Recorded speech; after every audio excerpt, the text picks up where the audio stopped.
خیلی از مامانا میپرسن بچه من بیش فعاله؟ تو این ویدیو میخوام چند تا نشونه مهم بیش فعالی رو بهت بگم.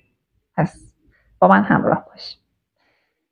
بچه هایی که مدام وسط حرف شما یا بقیه میپرن و اصطلاحاً به نوعی نمیتونن منتظر بمونن که حرف شما تموم بشه. یکی از نشونه های بیش فعالی بچه ها اینه. بچه هایی که نمیتونن بدون وجود جایزه یه کاری رو تموم کنن. باید حتما یه جایزه داشته باشه اون کار براشون. یکی دیگه از نشونه های بیش فعالیه. بچه ها کسی نیمه با من بازی کنه؟ داد میزنن.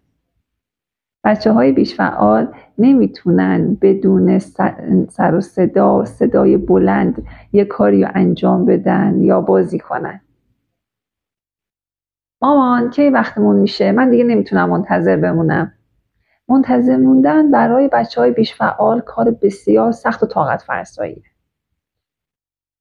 این چند تا نشونه رو اگر خوشت اومده لایک و بکو، اون زنگوله یادت نره، بریم سراغ بقیه این نشونه ها. یکی دیگه از نشونه های بچه های بیش فعال اینه که نمیتونن یه جایی بشینن. یعنی اگه مجبورشن جایی بشینن یا یک صدایی تولید میکنن یا دست پا تکون میدن، خیلی یک جا نشستن براشون سخته. یه نشونه مهمی که بعضی بچه‌های بیش فعال دارن و اگر این نشونه رو بچه‌تون داره حتما پیگیری کنید. یه سری رفتارهای تکانشی و ناگهانی دارن. یعنی چی؟ یعنی مثلا بچه ممکنه یهو دوستشو هل بده یا بزنه بچه رو. البته بگم این شدت و ضعف داره.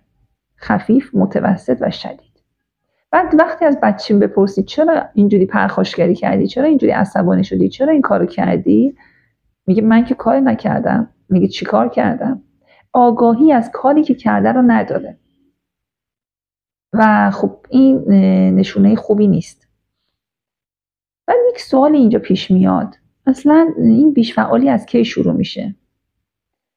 طبق اون چیزی که اعلام شده بیش فعالی اغلب قبل از ورود به مدرسه و مثلا تو 5 سالگی 6 سالگی علائمش خودش رو نشون میده. یعنی قبل از 12 سالگی. قبل 12 سالگی باز تأکید میکنم اغلب قبل از ورود به مدرسه علائم خودش رو نشون میده. اما تحقیقات نشون داده که علائم بیش فعالی رو در بچه‌های 3 ساله هم دیدن. یعنی بچه 3 ساله ممکنه این علائم رو نشون بده.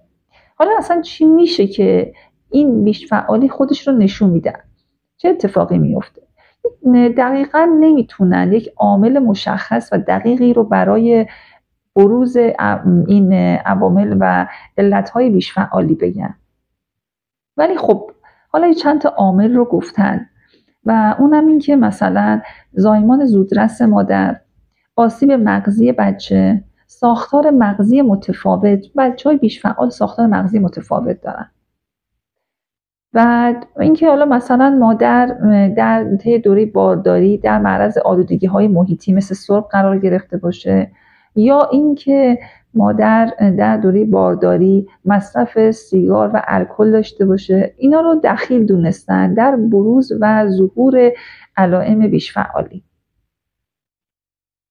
و سوال بعدی که پیش میاد برای اولیا اینه که چیکار کنیم؟ اگر این به وجود اومد الان باید چیکار کنیم؟ راه حل درمانش چیه؟